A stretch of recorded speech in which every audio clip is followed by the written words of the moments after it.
오늘 말씀은 마태복음 7장 1절부터 6절 말씀 봉독하겠습니다. 비판을 받지 아니하려거든 비판하지 말라. 너희가 비판하는 그 비판으로 너희가 비판을 받을 것이요 너희가 헤아리는 그 헤아림으로 너희가 헤아림을 받을 것이니라. 어찌하여 형제의 눈 속에 있는 티를 보고 내 눈 속에 있는 들보는 깨닫지 못하느냐. 보라, 내 눈 속에 들보가 있는데 어찌하여 형제에게 말하기를 나로 내 눈 속에 있는 티를 빼게 하라 하겠느냐. 외식하는 자여, 먼저 내 눈 속에서 들보를 빼어라. 그 후에 밝히 보고 형제의 눈 속에서 티를 빼리라. 거룩한 것을 개에게 주지 말며 너희 진주를 돼지 앞에 던지지 말라. 그들이 그것을 발로 밟고 돌이켜 너희를 찢어 상하게 할까 염려하라. 사실 이 주일 말씀을 어제 함께 설교를 했는데 사실 영상이 잘 녹음이 안 됐습니다. 음량이 안 나와서 오늘 다시 이렇게 핸드폰으로 스마트폰으로 오늘 촬영을 합니다. 그러면 주일 말씀을 다시 한번 제가 촬영해서 말씀을 들려드리겠습니다. 여러분, 오늘부터 산상보원 7장을 지금 알아볼 텐데요. 여러분, 지금까지 산상보원을 배우면서 어떤 생각이 들었는지요? 이 하나님의 백성으로 갖춰야 할 정말 귀하고 보석 같은 말씀이 아닙니까? 모든 말씀이 다 그렇지만요. 특히 우리가 산상보원을 뛰어넘지 못하면요. 하나님의 백성이 될 수가 없는 거예요. 산상보원은 하나님의 자녀의 기준입니다. 그래서 산상보원은요, 하나님의 나라의 백성이 될 자격에 대한 말씀이 가득 차 있어요. 우리가 이 기준에 이르도록 힘써서 준비하지 않으면 하나님의 나라, 하나님의 자녀가 될 수가 없습니다. 오늘 비판에 대한 말씀도 마찬가지예요. 이 말씀을 뛰어넘지 못하면 여러분 천국에 이를 수가 없습니다. 그래서 우리는 이 말씀의 기준을 반드시 뛰어넘어야 합니다. 하나님의 자녀로서의 필요한 영성은요, 바로 존재론적 영성입니다. 많은 사람들이 잘못된 영성을 추구합니다.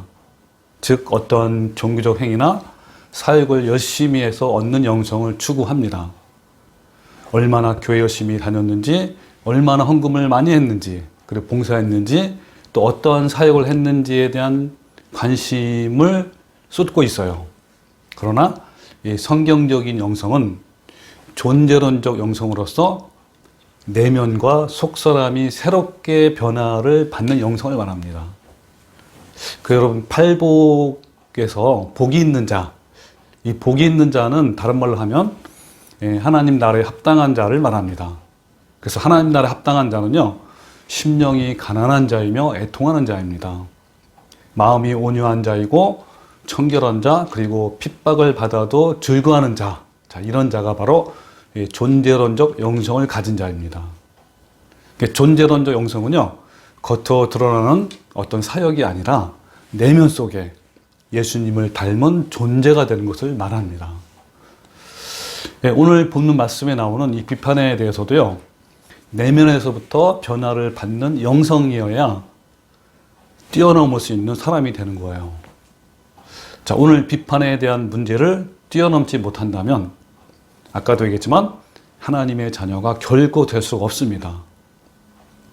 여러분, 교인들 중에 입만 열면 상대방을 비판하고 비방하고 비난하는 사람이 많습니다.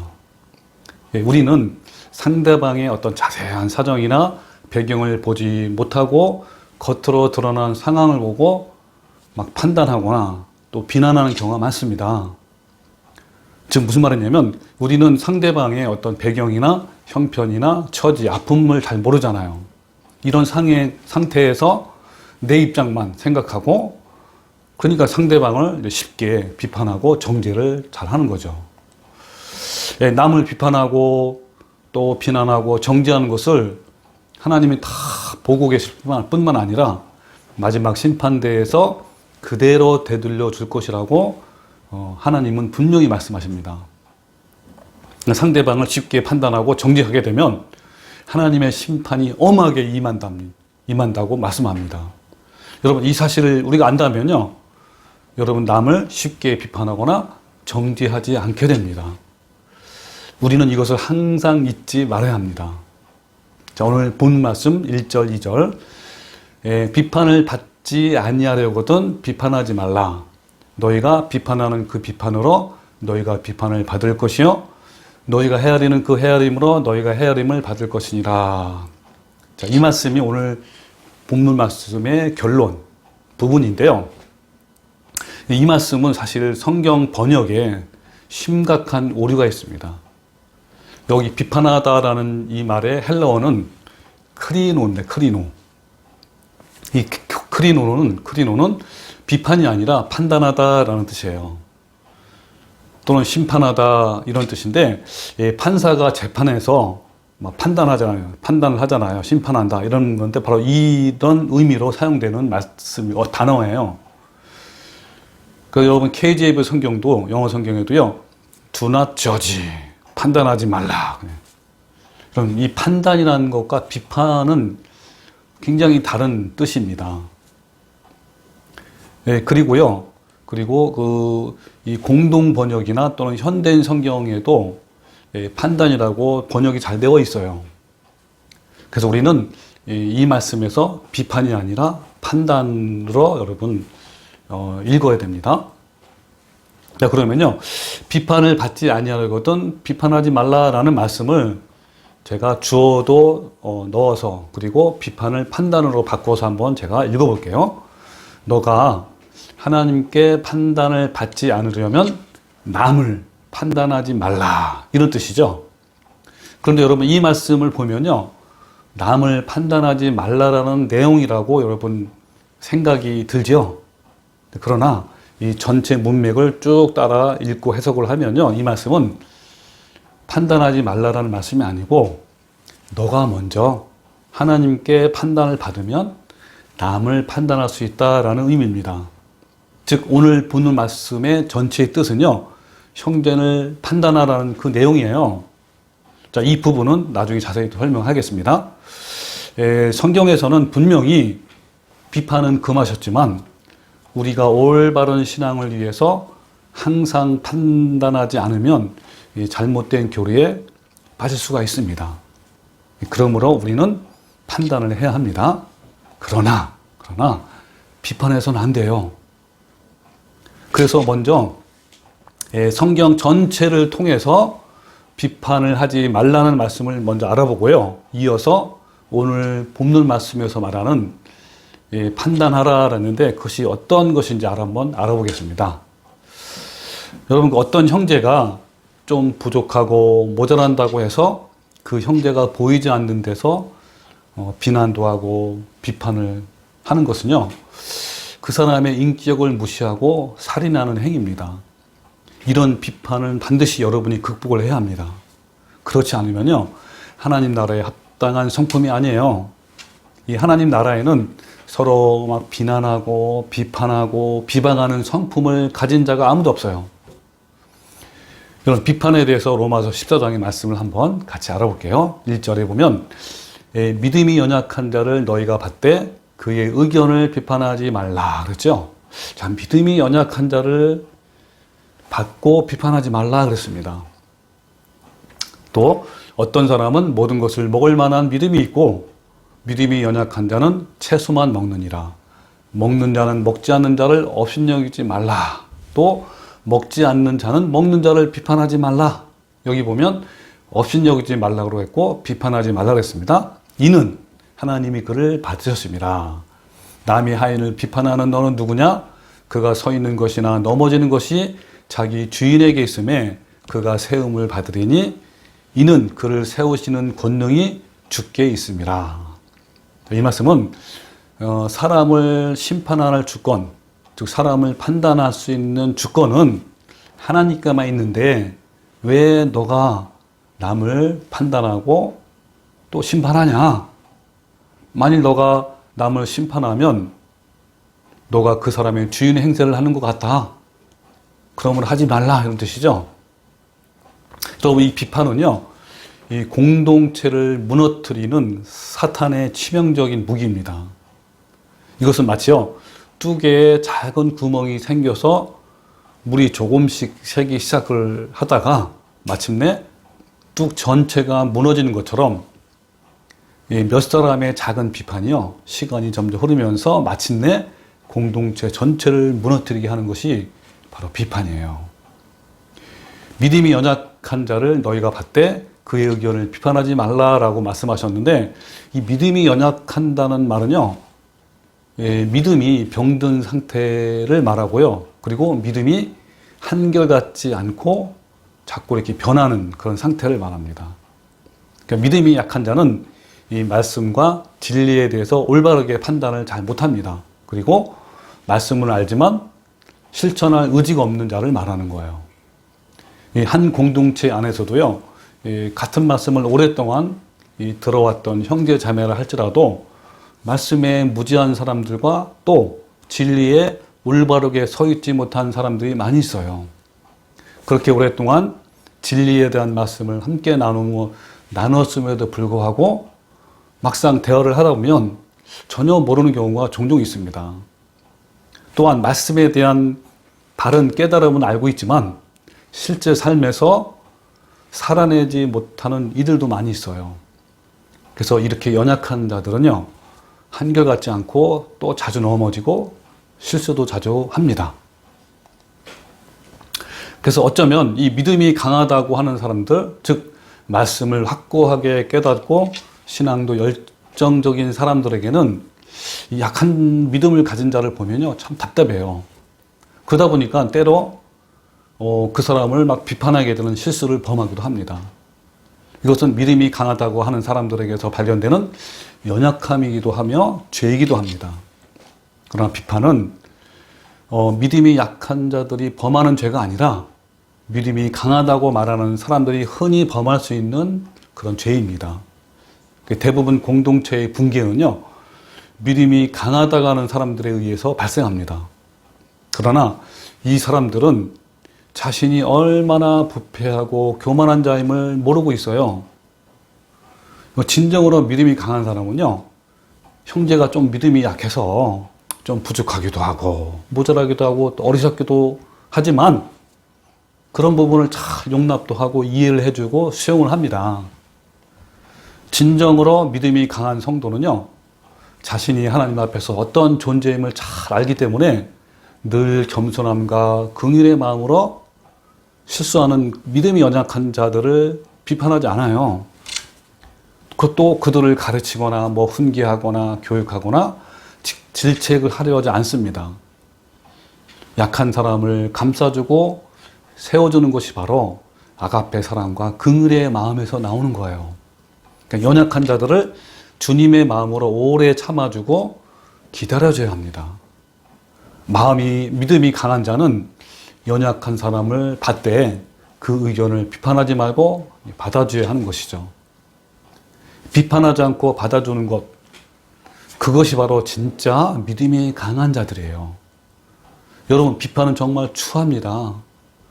비판은 절대로 하나님의 사람이 할 수 있는 행동이 아니에요. 그래서 생명으로 인도하는 좁은 길을 가는 자는 비판을 철저히 여러분 경계하고요, 여러분 버려야 합니다. 자, 로마 14장 10절에 내가 어찌하여 내 형제를 비판하느냐? 어찌하여 내 형제를 업신여기느냐? 우리가 다 하나님의 심판대 앞에 서리다 그랬죠. 이 말씀은 반드시 비판하거나 업신여기면 심판을 받게 될 것이다. 그러니까 두렵고 떨림으로 이 말씀을 대하라. 그리고 입을 항상 조심하고 말을 삼가해야 된다라는 말씀이에요.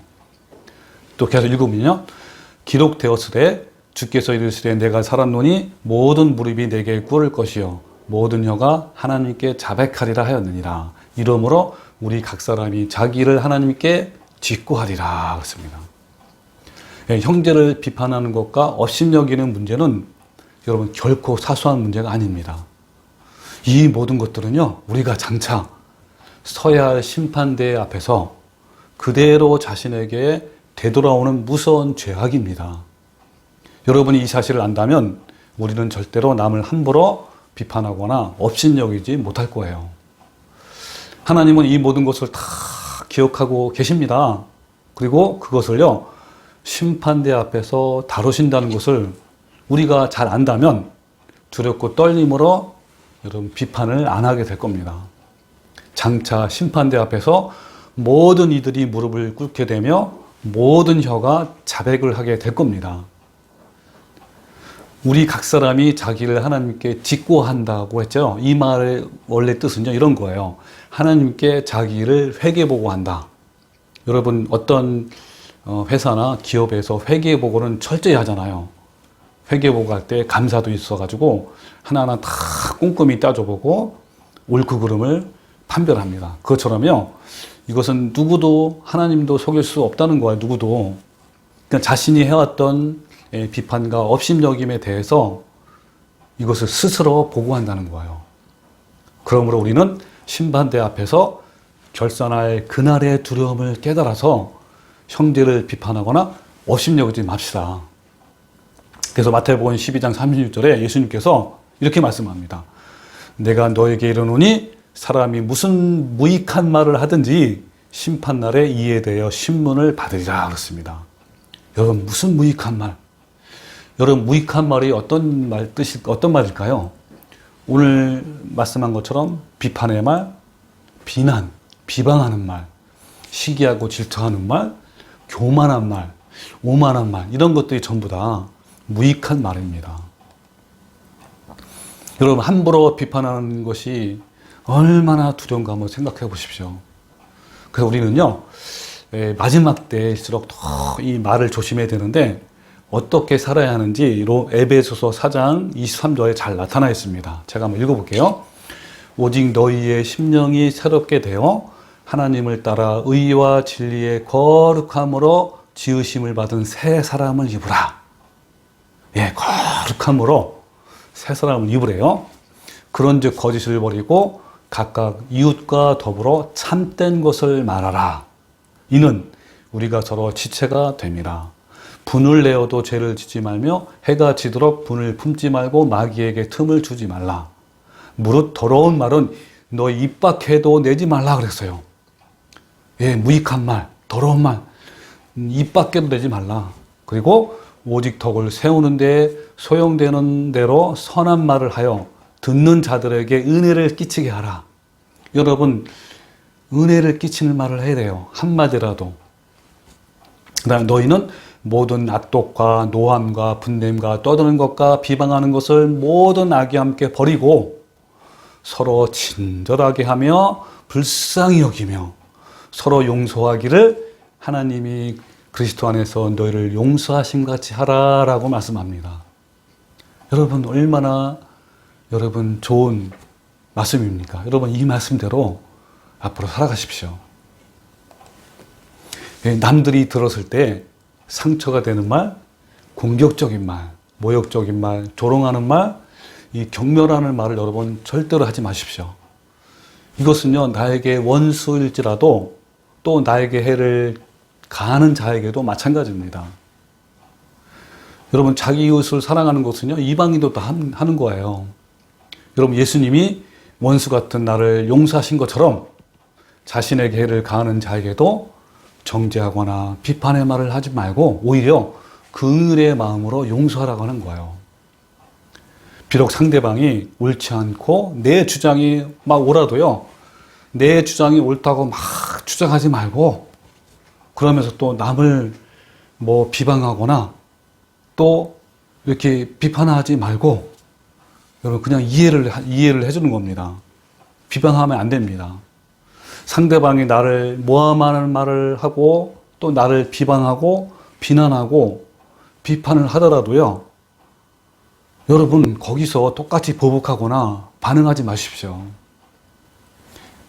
저는 종종 이런 걸 많이 봤는데요, 하나님을 잘 믿는다고 하는 사역자들이 어떤 사건으로 인해서 상대방으로부터 모함도 받고 어떤 모욕적인 말과 비난의 말을 이렇게 듣습니다. 그런 일을 당하게 되면 거기 아주 예민하게 막 반응해가지고 막 서로 막 비방하고 또 비난도 하고 이런 것들을 굉장히 많이 봐왔습니다. 저도요, 진리를 모를 때 막 상대방이 저를 막 비난해요. 막 모욕하고. 그러면 저는요, 몇 배로 막 되갚아주고 아주 보복을 아주 철저히 했는데요. 이제는 제가 진리를 알고 하나님의 성품을 닮으려고 날마다 주님의 십자가 앞에 가게 되니까요. 상대방이 나를 모욕하고 또 비난을 할지라도 저는 전혀 마음이 상하거나 상처를 받지 않게 됩니다. 혹시 제가 그런 말을 들었을 때 이제 막 분노가 나도요. 분노가 나면요. 저는 즉시로 주님의 그 십자가로 갑니다. 그러면요. 그 주님의 십자가의 그 사랑으로 나의 모든 그 미워함과 분노의 마음이 사그러지고 오히려 그 상대방을 불쌍히 여기고 용서하는 마음이 생기는 거예요.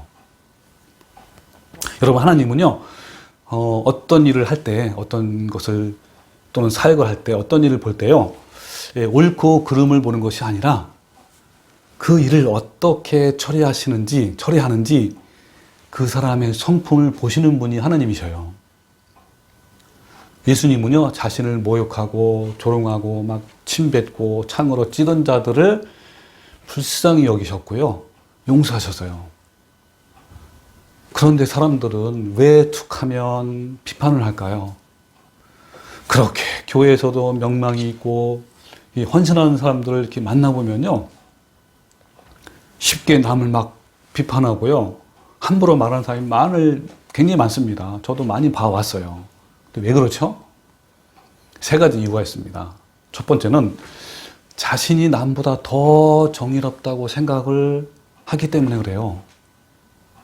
그러니까 내가 더 불의하고 추악하다고 생각하면 남을 비판할 수가 없죠. 남을 비판하는 것은요, 자기가 더 의롭다고 생각하기 때문에 그렇게 하는 거예요. 이것은요, 모두 자기의 자랑이며 교만입니다.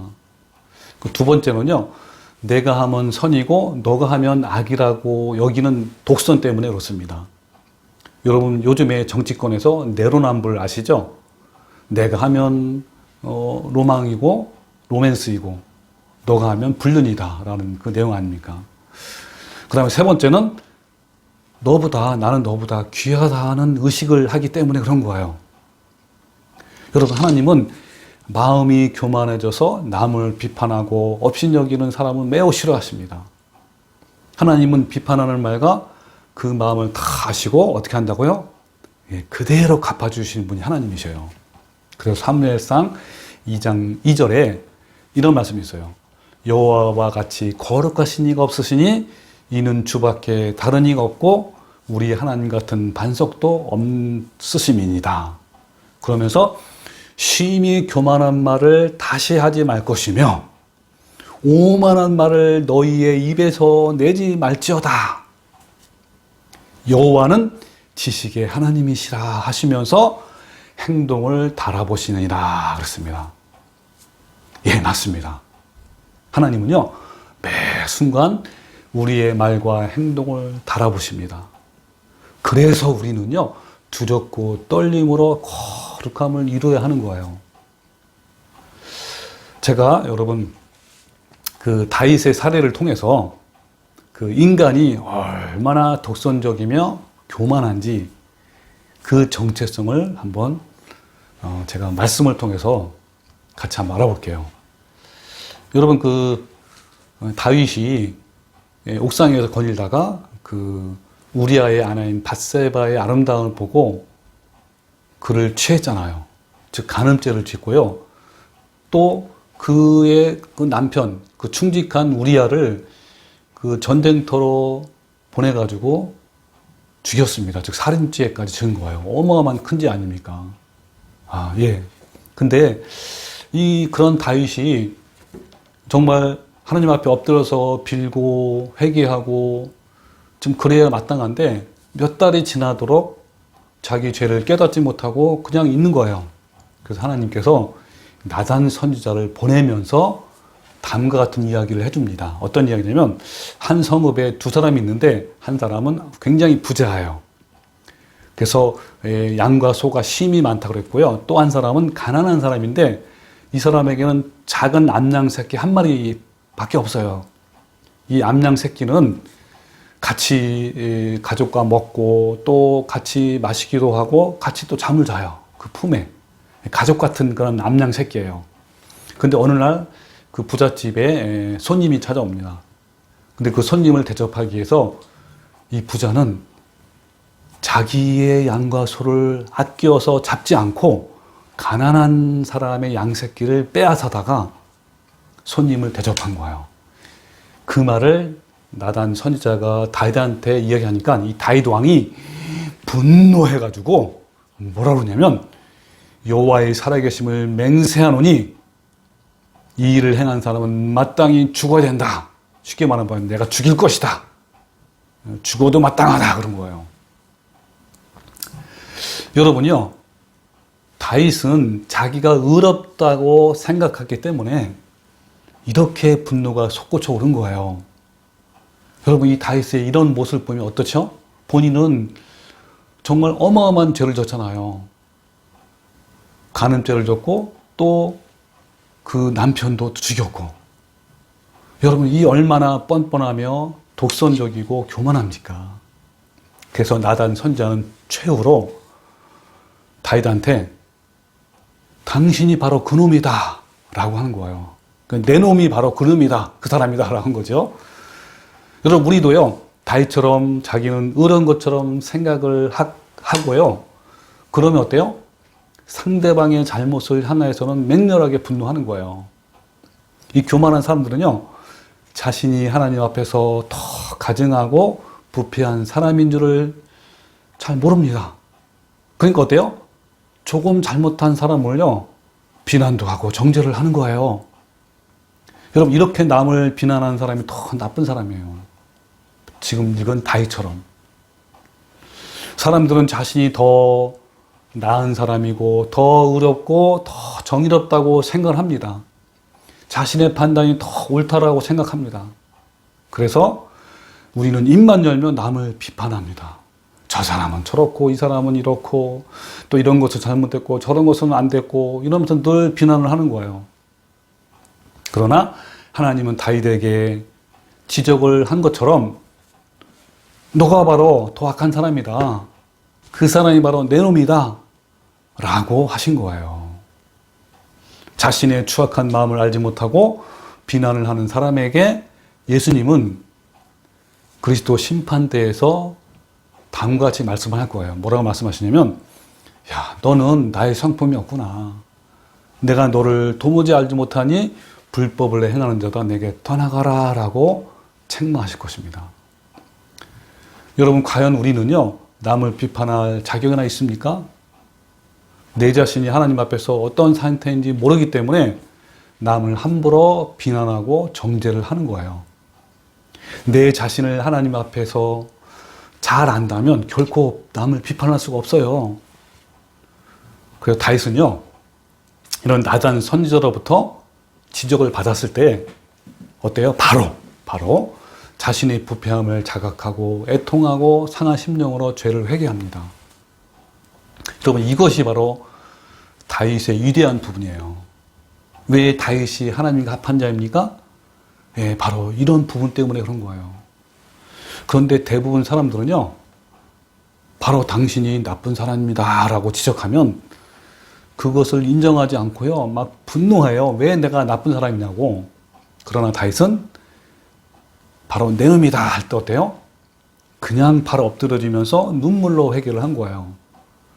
간음죄와 살인죄를 지은 다윗이 자기 악한 죄를 깨닫고 완전히 파탄된 마음 상태가 되어서, 그리고 자기가 얼마나 뻔뻔하고 가증스럽고 악한 존재임을 깨닫고 파탄된 심령으로 울면서 여러분 회개하는 내용이 바로 시편 51편입니다. 제가 간략하게 조금 한번 읽어볼게요. 하나님이여, 주의 인자를 쫓아 나를 긍휼히 여기시며 주의 많은 자비를 쫓아 내 죄가를 도말하소서. 나의 죄악을 맑게 씻기시며 나의 죄를 깨끗하게 제하소서. 대저 나는 내 죄가를 아오니 내 죄가 항상 내 앞에 있나이다. 주의 얼굴을 내 죄에서 돌이키시고 내 모든 죄악을 도말하소서. 하나님이여 내 속에 정한 마음을 창조하시고 내 안에 정직한 영을 새롭게 하소서. 나를 주 앞에서 쫓아내지 마시고 주의 성신을 내게서 거두지 마소서. 여기서 다윗이 말한 나를 주님 앞에 쫓아내지 말고 주님의 그 성령을 거두지 마세요 라는 이 고백은요, 그냥 그렇게 하나님께 드리는 말씀이 아니고 진짜 그러한 상태가 된 거예요. 여러분, 우리가요 이 부분을 여러분 잘 알아야 됩니다. 그래서 이 다윗은 나를 제발 쫓아내지 말고 성령을 거두지 마십시오 라고 여러분 탄식하며 기도하는 거예요. 그러면서 주는 제사를 즐겨하지 아니하시나니 그렇지 않으면 내가 들었을 것이라. 주는 번제를 기뻐하지 아니하시나이다 그랬습니다. 여러분, 왜 제사와 번제를 기뻐하지 아니합니까?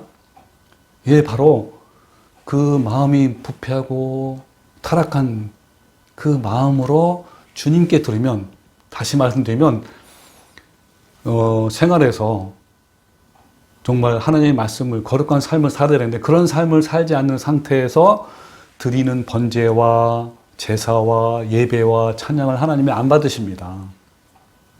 그럴 때 하나님이 어떤 제사를 받아들입니까? 뭐라 그러냐면 하나님이 구하시는 제사는 상한 심령이나 하나님이여 상하고 통회하는 마음을 주께서 멀시지 아니하시리라. 예, 맞습니다. 바로 이런 마음, 심령이 가난하고 애통하는 마음을 하나님은 받으십니다. 이런 사람이 복 있는 사람이에요. 자, 이럴 때 어때요? 그때에 주께서 의로운 제사와 번제와 온전한 번제를 기뻐하시리니 저희가 스스로 주의 단에 드리리다 그랬습니다. 여기서 의롭고 온전한 제사와 번제는요, 다윗처럼 자신의 죄악과 불패함이 얼마나 큰가를 알고 통회하고 상한 마음으로 주께 나아가는 자를 말합니다. 여러분, 이런 자의 예배와 찬양과 기도는 하나님이 다 받으시는 거예요. 하나님이 왜 다윗을 사랑했을까요? 다윗이 남들보다 더 어려워서 그런 걸까요? 아닙니다. 그것은요, 다윗이 뭐라고 고백했냐면 다른 사람보다 자신이 더 추악하다고 고백을 했기 때문에 하나님이 그를 사랑한 거예요. 여러분, 우리도요, 하나님의 사랑이 우리 안에 성품이 이루어지기 위해서 우리가 하나님 앞에서 얼마나 부패한 죄인임을 늘 알아야 됩니다. 여러분, 혹시 내 주변에 저 사람 참 악한 사람이야 라고 생각하는 사람이 있습니까? 비난하고 정죄해도 마땅하다고 생각하는 사람이 내 주위에 있습니까? 여러분, 그러면요, 하나님 앞에 자신을 한번 보십시오. 그러면 우리는요, 주님, 나는 더 나쁜 사람입니다. 주님, 저는 더 가증한 사람입니다 라고 고백할 거예요. 이와 같이 파탄된 마음이 되면요, 우리는 감히 어떤 원수일지라도 함부로 비판하지 못하게 됩니다. 자, 그러면 이제 본문 말씀으로 돌아옵시다. 자, 오늘 본문 말씀 1절, 2절. 1절, 2절은 오늘 본문 전체의 결론입니다. 비판을 받지 아니하려거든 비판하지 말라 라는 말씀은요, 앞에서 우리가 살펴본 것처럼 성경 번역에 오류가 있습니다. 즉, 비판하다라는 이 크리노, 이것은 비판이 아니라 판단하다는 뜻입니다. 그래서 비판을 받지 아니하려거든 비판하지 말라라는 말씀을 다시 한번 풀이하면 이렇습니다. 너가 하나님께 판단을 받지 않으려면 남을 판단하지 말라라는 뜻이에요. 그런데 이 말씀만 보면 남을 판단하지 말라는 내용이라고 생각되지만 이 전체 문맥을 따라 읽고 해석을 하면요, 이런 뜻이에요. 너가 먼저 하나님께 판단을 받으면 남을 판단할 수 있다는 의미입니다. 따라서 오늘 본문 말씀의 전체의 뜻은 형제를 판단하라는 내용이에요. 그러니까 성경에는 분명히 비판은 금하셨지만 우리가 올바른 신앙을 위해서 항상 판단하지 않으면 잘못된 교리와 죄악에 빠질 수가 있습니다. 그러므로 판단은 해야 합니다. 근데 이 말씀을 제대로 이해하지 못하는 이유는요, 바로 문장 구조가 연역적으로 되어 있기 때문이에요. 이 연역적인 문장 구조는 먼저 결론에 해당되는 내용부터 제시를 하고 그 후에 그 결론을 설명하는 과정이 쭉 나오니까 전체 핵심을 놓칠 수가 있고 이해를 못할 수가 있습니다. 오늘 본문 말씀도요, 연역적인 문장으로 서술되어 있기 때문에 이 말씀의 핵심을 우리가 알지 못하는 거예요. 그런데 귀납적으로 문장 구조를 배열해서 읽으면 여러분 쉽게 이해가 됩니다. 즉 본문 말씀을요, 1절, 2절이 결론인데 이 결론을 맨 뒤에다가 배치하고 또 맨 뒤에 있는 6절의 말씀을 맨 앞에다가 이렇게 배치하면요, 이해가 쉬워요. 한번 그렇게 제가 읽어볼게요.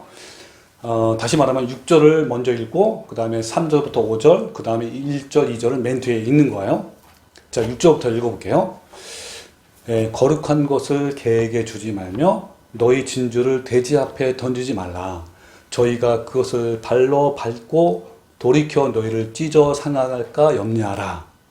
여러분 이 말씀을 한번 무슨 뜻인지 여러분 잘 생각해 보세요. 여러분 어떤 의미죠 이 말씀이요? 이 말씀은 거룩한 것을 개에게 준다는 것과 또 귀한 보석을 돼지에게 준다는 것은 매우 미련하고 바보 같은 행동이다라고 말하는 거예요. 이것은 여러분 이런 말 잘 사용하잖아요. 뭐 똥인지 된장인지 구별을 못한다는 말을 하는데 이것보다 더 미련하고 어리석은 거예요. 결국 이 말씀은 거룩한 것과 개 그리고 진주와 돼지를 정확히 분별하고 판단하라는 말씀이에요. 즉 진리를 올바르게 분별하고 판단하지 못하면 그 진리도 훼손이 되고 올바르게 판단을 못한 사람도 큰 해를 받게 된다는 겁니다. 결국은 판단을 잘못함으로 인해서 자기 영혼이 망할 뿐만 아니라 형제도 망하게 되고 공동체 전체도 망하게 된다는 거예요. 그 다음 두 번째, 자, 3절, 5절. 여러분 3절, 5절 말씀에는요, 형제를 올바르게 판단을 해서 그 형제의 눈 속에 있는 티를 빼야 하는데 그 전에 우선 되어야 할 것은 너 자신의 눈 속에 있는 것을 그러니까 들보를 발견하고 빼야 한다. 즉 하나님께 판단을 받으라는 말씀으로 이어집니다. 자, 한번 읽어볼게요. 3절. 어찌하여 형제의 눈 속에 있는 티는 보고 내 눈 속에 있는 들보는 깨닫지 못하느냐? 보라, 내 눈 속에 들보가 있는데 어찌하여 형제에게 말하기를 나로 내 눈 속에 있는 티를 빼게 하라 하겠느냐? 외식하는 자여, 먼저 내 눈 속에 들보를 빼어라.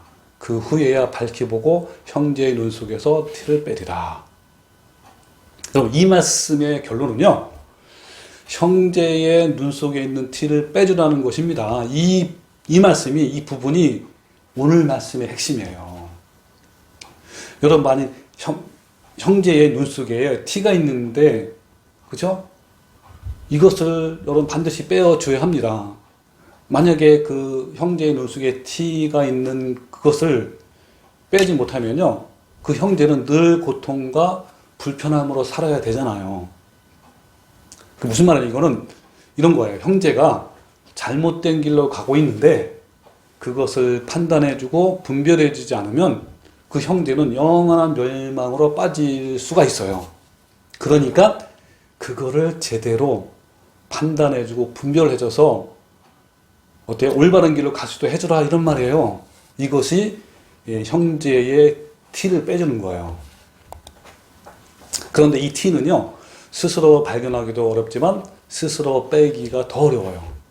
그래서 티를 발견해주고 티를 뺄 수 있도록 도와주는 올바른 공동체가 필요합니다. 이 공동체 안에서 올바른 형제가 빼주는 것이 가장 안정적이에요. 그래서 형제의 눈 속에 티를 빼려면 먼저 너 자신부터 눈 속에 있는 들보를 발견하고 그것부터 빼라는 거예요. 여러분 여기서 먼저 너 자신부터 눈 속에 들보가 있음을 알고 그것부터 빼라는 말씀은 다른 말로 표현하면 이런 거예요. 먼저 하나님께 판단을 받으라는 말씀과 같은 말이에요.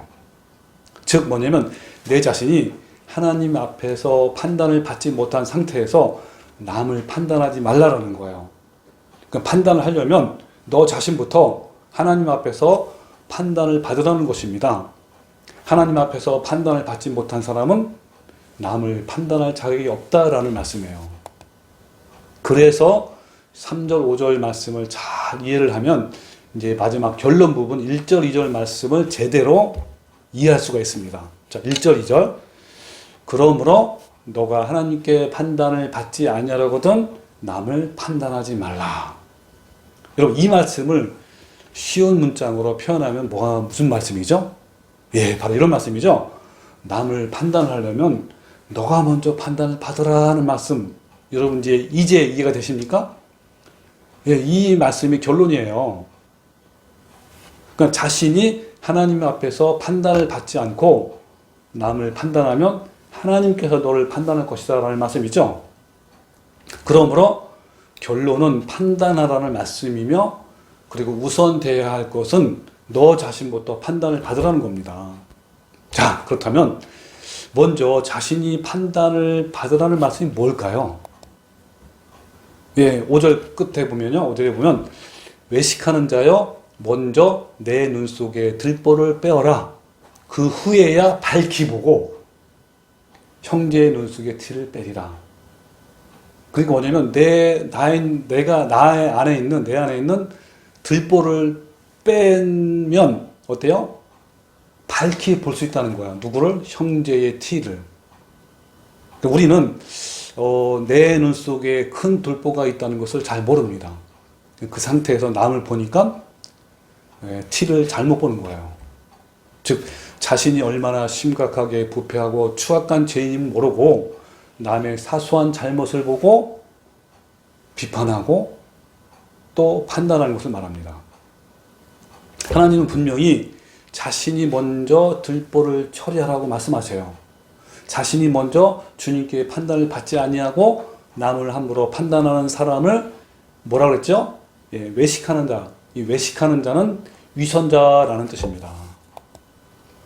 외식하는 자요, 먼저 내 눈 속에서 들보를 빼어라는 말씀은 신앙을 연기하는 자요, 너 먼저 추악한 들보를 빼라라는 말씀입니다. 자신이 하나님 앞에서 판단을 받지 않는 상태에서 남을 판단하는 자들은 자신을 위장하는 사람이에요. 자신의 죄를 감추고 타인을 판단하면서 자신이 훨씬 월등하고 거룩하고 경건하고 바르다라고 말하는 자는 위선자입니다.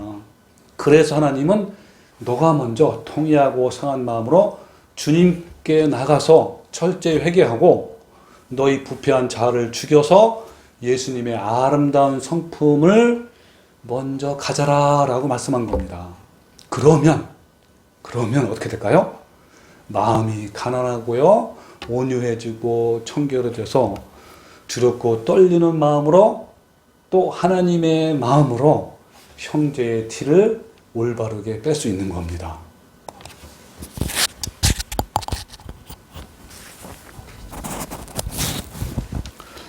예, 자신이 이와 같이 판단되지 않는 상태, 즉 하나님 앞에서 자신의 부패함을 깨닫지 못하고 자아를 죽이지 못하여 예수님의 성품이 없는 자가 남을 판단하면요, 어때요? 오히려 형제의 티를 빼기는커녕 둘 다 해를 입게 됩니다. 남을 판단할 수 있는 사람은 먼저 자신이 하나님께 판단을 받는 사람이 되어야 합니다. 자신의 죄성을 깊이 자각한 사람만이 다른 사람의 죄를 바르게 판단할 수 있고 지적할 수 있는 사람인 거예요. 만약 자신의 죄성을 통렬하게 깨닫지 못하고 있다면 여러분 판단하지 마십시오. 이런 사람은 남을 판단할 수 있는 자격자가 아닙니다. 만약 자신이 죄를 통렬하게 판단을 받지 아니한 사람이 남을 판단하면요, 하나님이 그를 심판할 거예요. 여러분, 이것은 정말 무서운 말씀입니다. 진리의 빛으로 자신을 보면 어떻죠? 예, 얼마나 추악한가를 깨닫게 돼요. 여러분, 그러면요, 감히 누구를 판단하고요, 비방하고 정죄할 수 있겠습니까? 내가 어찌 자랑하며 교만할 수 있겠습니까? 내가 더 부패하고 내가 더 타락했는데 오직 파탄된 마음으로 주님께 갈 수밖에 없는 거예요. 여러분 바울의 고통의 소리를 한번 들어보십시오. 로마서 7장 24절 오라 나는 곤고한 사람이로다 누가 이 사망의 몸에서 나를 건져내랴 그랬습니다. 그리고 디모데후서 1장 13절에 믿보다 모든 사람이 받을 만한 이 말이여 그리스도 예수께서 죄인을 구원하시려고 세상에 임하셨다 하였도다 하면서 죄인 중에 내가 괴순이라 라고 말씀합니다. 여러분 이런 마음의 상태가 되지 못하면요 우리는 남을 판단해서는 안 됩니다. 바울처럼 상하고 통회하는 마음이 있다면 우리는 타인의 영적 상태를 밝히 볼 수 있고요. 그리고 그 형제의 눈 속에 있는 티를 빼줄 수가 있는 거예요. 내가 얼마나 부패하고 타락하고 벌레 같은 죄인임을 깨닫게 되면 어때요? 여러분 마음이 어때요? 마음이 하나님의 마음이 되어서 연약한 자를 긍휼히 여길 수가 있는 겁니다.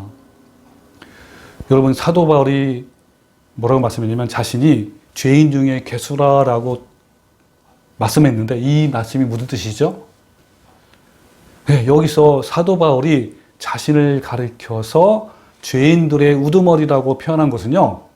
그 누구보다도 자기 자신이 죄인인 것을 가장 깊이 깨달은 사람이다라고 표현한 거예요. 즉 나도 죄인임을 깨달은 사람이요 이 세상에 있는 그 누구보다도 나 자신이 죄인인 것을 가장 깊이 깨달은 사람입니다라는 말씀입니다.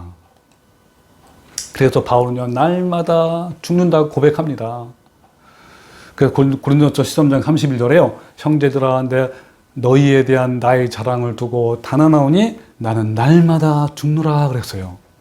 여러분 날마다 죽는다는 것은요 날마다 상한 심령과 파탄된 마음, 가난한 마음으로 주님께 나간다는 걸 말해요.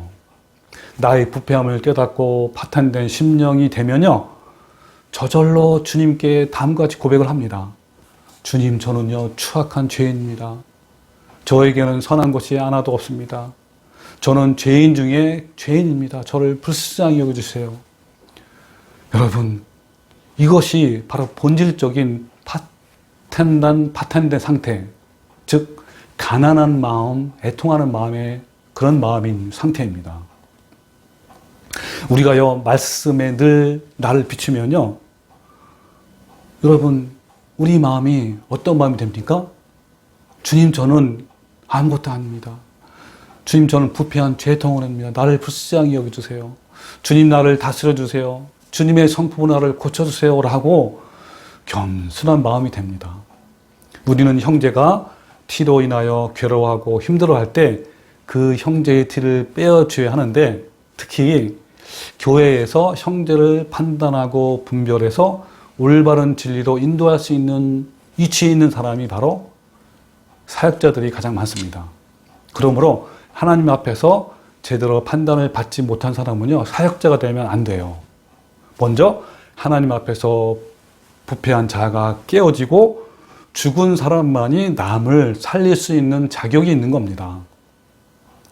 내가 얼마나 추악한 죄인임을 통렬하게 깨달은 사람만이 사역자가 될 수 있는 거예요. 자신이 주님 앞에서 깨어진 사람은 공동체를 세우기 위해서 남을 올바르게 판단할 수 있어야 합니다. 본인이 깨어진 마음이 아님에도 불구하고 판단을 한다면 우리는 다음과 같은 징계와 심판을 받게 됩니다. 자, 1절, 2절 다시 한번 읽어볼게요. 그러므로 판단을 받지 아니하거든 판단하지 말라. 너희의 판단하는 그 판단으로 너희가 판단을 받을 것이요. 너희의 헤아리는 그 헤아림으로 너희가 헤아림을 받을 것이니라. 자, 이 말씀을 흥정적으로 제가 다시 읽겠습니다. 너희가 판단을 받지 아니하도록 판단하지 말라. 너희가 무슨 판단으로 판단하든 그것대로 판단을 받고 너희가 무슨 척도로 재든 그것대로 너희가 평가를 받으리라. 그러니까 하나님이 그대로 돌려주겠다는 말씀이에요. 그럼 무서운 말씀이 아닙니까? 그러므로 우리는 남을 판단하는 것을 두려워야 합니다. 우리는 공동체를 세우기 위해서 또 다른 사람들을 좁은 길로 인도하기 위해서는 분명히 판단을 해야 합니다. 하나님의 징계와 심판을 받지 않고 올바른 판단을 하려면요, 내가 철저히 하나님께 판단을 받으면 됩니다. 올바른 판단은 공동체를 바르게 갈 수 있도록 세워지기 때문에 순례의 길을 가려면 반드시 있어야 합니다. 판단할 수 있는 사람은 자기 자신 속에 있는 들보를 먼저 발견하는 자들이에요. 그 들보를 빼낸 사람만이 형제의 티를 올바르게 밝혀볼 수 있고 빼낼 수가 있는 겁니다. 자신이 파탄된 사람은 자신이 부패하고 추악한 죄인임을 자각하기 때문에 남을 함부로 판단할 수 없습니다. 그리고 항상 겸손하고 긍휼과 자비와 온유의 마음으로 형제를 바라볼 수 있게 되는 거예요. 이런 마음 상태일 때 형제를 판단하게 되면 판단을 받는 형제에게 어때요? 그 아가페 사랑의 마음이 흘러가요. 그래서 그 형제의 마음이 고침을 받고 새롭게 변화가 되는 거예요. 이런 판단이 있어야 공동체가 어때요? 성장하고 아름다운 주님의 형상으로 닮아가는 겁니다. 그러나 비판에서는 절대 안 됩니다. 이 비판은요, 교만과 혈기와 비난, 적대감, 자기 우월감 등이 내재되어 있는 독 화살과 같습니다. 이런 비판은 다른 사람에게 꽂히면요, 비수가 되고 인격을 죽이게 되고 영혼을 파괴하는 겁니다. 그러나 올바른 판단은요, 사랑과 긍휼과 인자함이 있는 치료제 역할을 합니다. 그러므로 우리는 예수님의 사랑으로 그 하나님의 긍휼의 마음으로 형제를 판단합시다. 예수님의 품성을 닮아가는 영적인 성도가 형제를 올바르게 판단해 줄 때에는 그 영혼이 살아나요. 그 영혼이 소성케 되는 치료제가 됩니다. 그러나 남을 비판하거나 적대감을 가지고 있다면 절대로 이걸 말하지 마십시오. 그렇지 않으면 하나님이 그 사람을 심판할 겁니다. 그러나 명심해야 할 것은 남을 분명히 판단해 주어야 그 영혼이 깨어나서 진리의 길을 갈 수가 있는 거예요. 그러므로 우리 모두 항상 주님 앞에서 날마다 판단을 받는 자가 됩시다. 이것이 바로 우리 깨어있는 교회의 정체성입니다. 그래서 우리는요, 구약에 있는 선지자들 보세요. 뭐 이사야나 예레미야나 호세아나 이런 선지자들은요, 어때요? 담대하게 그 잠자고 있는 또 잘못되고 있는 그 이스라엘 백성을 깨우잖아요.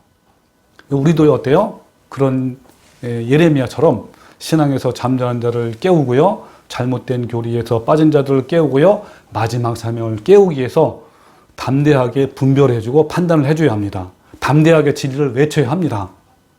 자, 우리 모두 서로 판단할 수 있는 성도가 되기를 원합니다. 그래야 공동체의 성결을 지킬 수가 있고 잘못된 교리를 믿고 있는 사람들을 진리로 인도할 수 있기 때문에 그렇습니다. 여러분, 우리 모두 날마다 주님의 십자가 앞에서 판단을 받는 자가 되어서 예수님의 아가페 사랑의 성품을 이루는 자가 되며 그 아가페 사랑의 마음으로 형제의 티를 빼내는 성도가 되시기를 주님의 이름으로 축원합니다. 아멘.